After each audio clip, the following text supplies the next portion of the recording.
Fui a Cuba pensando que iba a vivir ese paquete clásico, carro viejo estiloso, buena música sonando en todos lados, entrenar boxeo, tomar ron y quién sabe conocer a una cubana bonita en el camino, ¿no?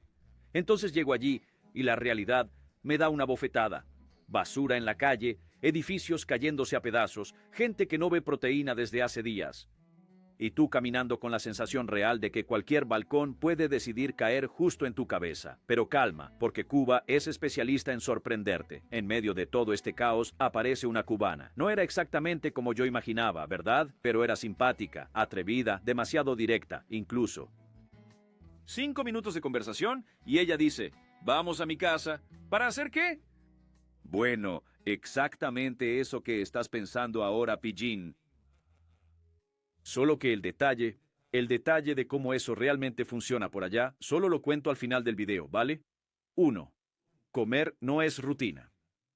Cuando llegas a Cuba, piensas que el día comienza con sol, música y un café fuerte, bonito, poético, turístico, pero no, el día aquí comienza con una pregunta mucho más básica, casi primitiva. ¿Hay comida hoy? Y no es una figura retórica, es literal. Te despiertas y te das cuenta rápidamente de que nadie habla de planes. No existe el ¿qué vas a hacer hoy? La conversación siempre gira en torno a lo mismo. Si apareció arroz en algún lugar, si dicen que llegó huevo allí enfrente, si alguien escuchó que están vendiendo algo en tal calle.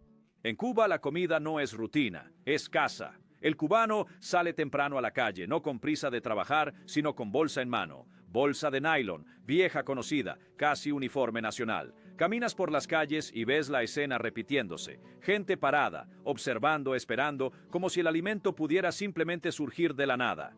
A veces surge, pero cuando surge, viene junto otra pregunta. ¿Se puede pagar? Ahí comienza el segundo round. Fui hasta la Avenida Italia, o Galliano, como todo el mundo la llama, una feria de fin de semana que se convirtió en el gran plan B de la ciudad. Allí hay de todo, comida, ropa, utensilios, esperanza, todo mezclado. Hace meses, esto se veía como una salida. Hoy, se ha convertido en solo otro lugar donde miras, calculas y te das cuenta de que la cuenta nunca cierra. Vamos a los números, porque sin ellos, esto se convierte solo en drama. Una libra de cebolla cuesta cerca de 400 pesos cubanos, tomate 600 la libra.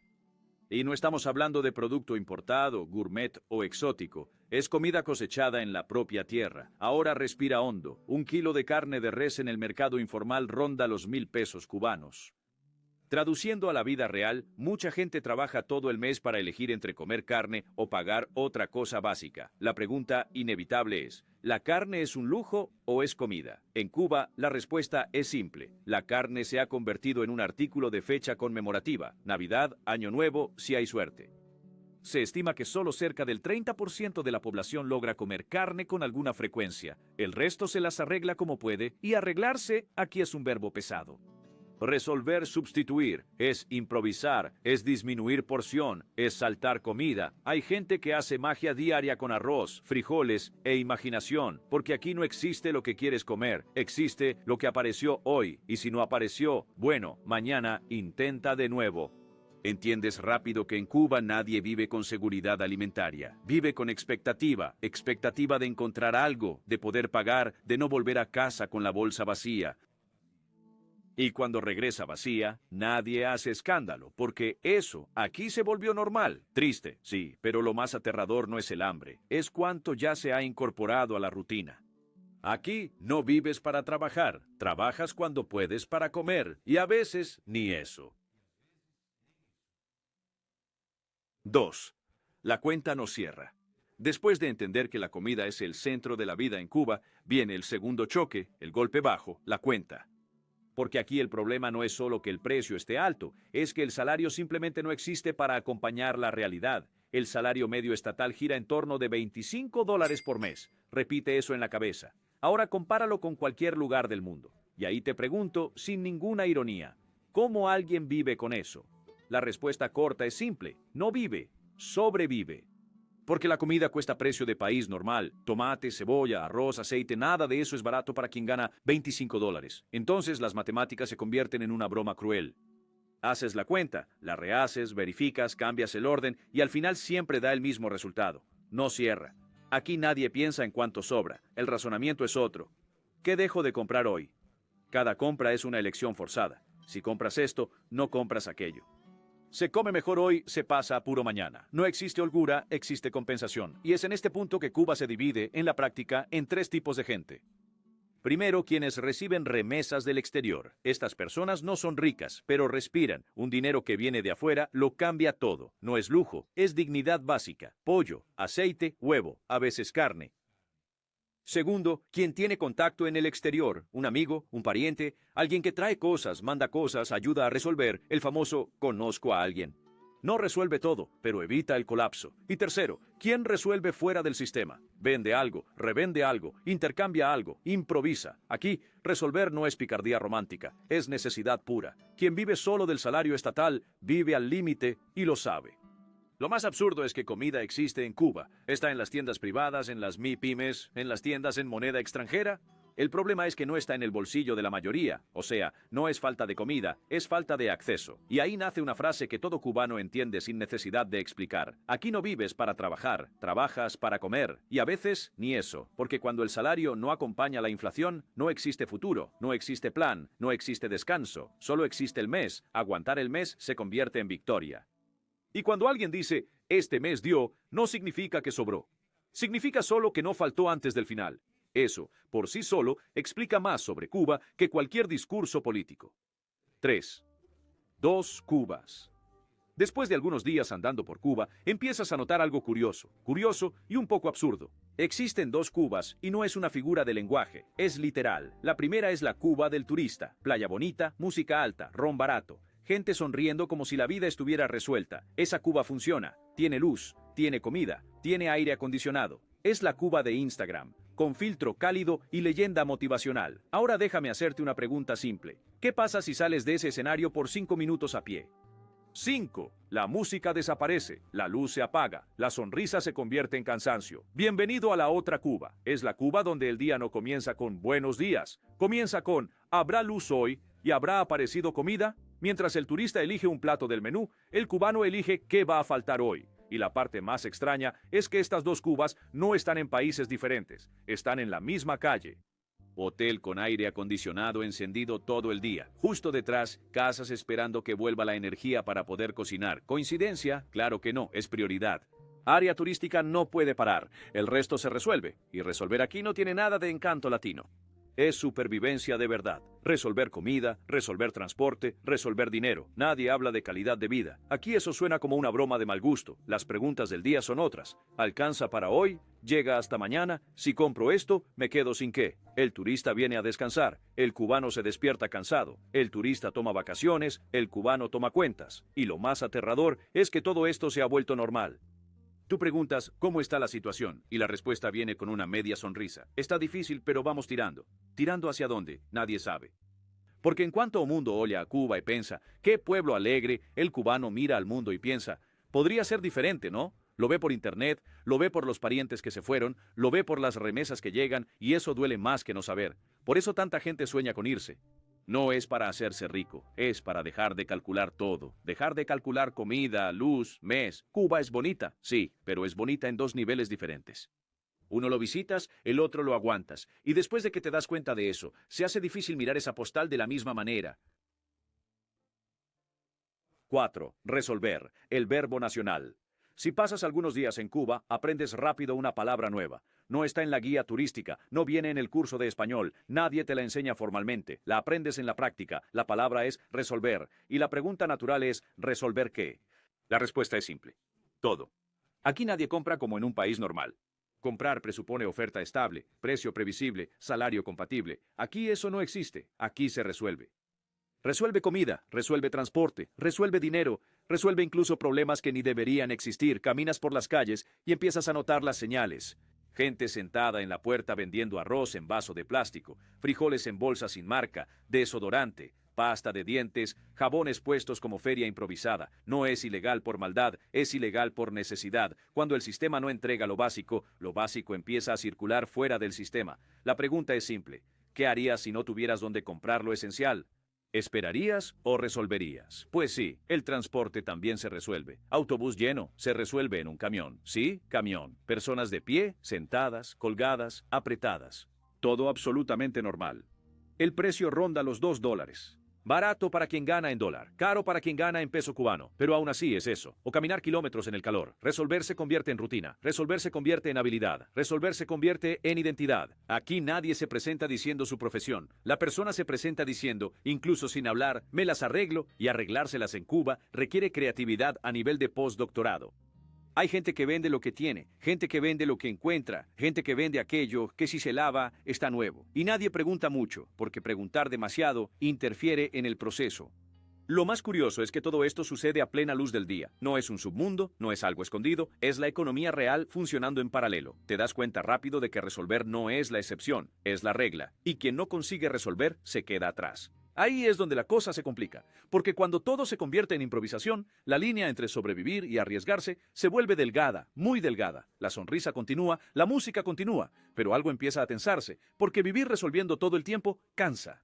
Cansa mentalmente, físicamente, emocionalmente. Y cuando ese cansancio se acumula, la ciudad lo siente. Es ahí donde entran los apagones, los edificios cayendo, la basura acumulándose, no como excepción, sino como consecuencia. Y fue exactamente eso lo que empecé a ver cuando caminé más adentro, fuera de la ruta turística. Pero eso es lo que vamos a ver ahora. Oye, pausa esto aquí rapidito. Envía este video al amigo que va a Cuba contigo. Después vuelve y cuéntame, ¿le gustó la invitación que recibí? ¿O, en mi lugar, él iría? 5. Cuando todo empieza a caer. Después de alejarse un poco más de las áreas turísticas, una cosa se vuelve imposible de ignorar. Cuba no solo está cansada, se está desmoronando. Y no es una metáfora bonita, no. Es concreto, agrietándose de verdad. Empiezas a pasar por edificios apuntalados con madera, paredes torcidas, balcones que parecen existir solo por terquedad. Aquí, el derrumbe no se convierte en noticia, se convierte en parte del paisaje. Edificios oficialmente declarados inhabitables continúan con gente viviendo dentro. Y entonces la pregunta es obvia. ¿Dónde van a vivir? No hay plan B. El alquiler es imposible. Comprar una casa está fuera de la realidad. Entonces las personas se quedan, duermen sabiendo que el techo puede caer, se despiertan esperando que no llueva demasiado fuerte. En algunos lugares todavía hay letreros avisando del peligro de derrumbe, en otros ni eso, todo el mundo ya lo sabe, y como si no fuera suficiente, está la basura, mucha basura, no esa escondida detrás de hoteles para que los turistas no la vean, basura en las esquinas, basura acumulada, basura que permanece días allí, conviviendo con gente que ya tiene demasiados problemas por resolver. Curiosamente, mira, eso no aparece en las áreas turísticas. Allí la basura desaparece rápido. ¿Coincidencia? Claro que no. Ahí viene otra pregunta. ¿Cómo funciona una ciudad sin luz? Porque aquí los apagones se han vuelto rutina. 5, 6 horas sin energía. Todos los santos días. Nevera apagada, comida echándose a perder, ventilador detenido en ese calor caribeño que no perdona. Y lo más extraño es escuchar esto dicho con naturalidad. Hoy, la luz se va a las 3 como si fuera pronóstico del tiempo. Sin luz, no se cocina. Sin gas, peor aún. Sin agua, buena suerte. La ciudad entra en un modo extraño. Todo se vuelve más lento, más pesado. Y cuando anochece, el clima cambia. Calles más oscuras, menos gente caminando, más tensión en el aire. La criminalidad comienza a aparecer más, no por maldad gratuita, sino por necesidad. Asaltos, robos, caminos que la gente evita por la noche. No es película, es consecuencia. Cuando falta todo, hasta la confianza se va. Y aún así, la vida continúa. Al día siguiente, todo el mundo se levanta, agarra la bolsa y va a resolver lo que se pueda, porque aquí parar no es opción. La ciudad puede estar cayéndose a pedazos, pero quien vive en ella todavía está de pie, cansado, exhausto, pero de pie. Cuanto más caminaba, más claro quedaba que esto no es una crisis pasajera, es desgaste acumulado, y el desgaste cobra un precio, en la ciudad, en el cuerpo, y principalmente en las decisiones que las personas comienzan a tomar, y es exactamente sobre eso que necesitamos hablar ahora. 6. Cuando el amor se cansa. Después de ver la ciudad desgastándose, una cosa queda clara rápidamente. La crisis no se queda solo en la calle, entra en las casas y entra con los dos pies en las relaciones. Entonces déjame preguntarte, sin romantizar nada, ¿cómo sobrevive el amor cuando falta comida? Aquí, la relación no vive aislada de la realidad. Ella le golpea todos los días. Escuché esto de mucha gente, sin drama, casi en automático. Pareja discutiendo no por celos, sino por dinero. Discusión no sobre sentimientos, sino sobre lo que se puede comprar este mes. Una frase que escuché resume todo. Aquí el amor no se acaba por falta de cariño, se acaba por falta de condiciones. Cuando el salario no alcanza y el mes se convierte en un campo minado, el afecto comienza a competir con la supervivencia, y ahí la lógica cambia. Mucha gente empieza a buscar no solo a alguien para amar, sino a alguien que ayude a resolver. resolver comida, resolver dinero, resolver salidas. Esto vale para hombres y mujeres. Hay parejas que han estado juntas durante años que se separan porque la economía se desmoronó. Hay matrimonios que simplemente no aguantan la presión constante.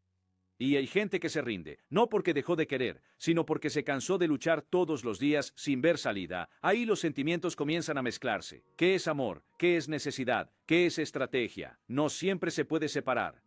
O escuchar a mujeres diciendo, hoy, en Cuba, si el hombre no tiene dinero, no sirve. Es duro, sí, pero es real. No porque las personas se hayan vuelto frías, es porque la crisis endurece a todos. Cuando falta todo, el romanticismo se convierte en lujo, soñar se vuelve un riesgo. Aún ves cariño, sonrisas, cercanía, pero siempre con una tensión detrás. Una pregunta muda que nadie dice en voz alta.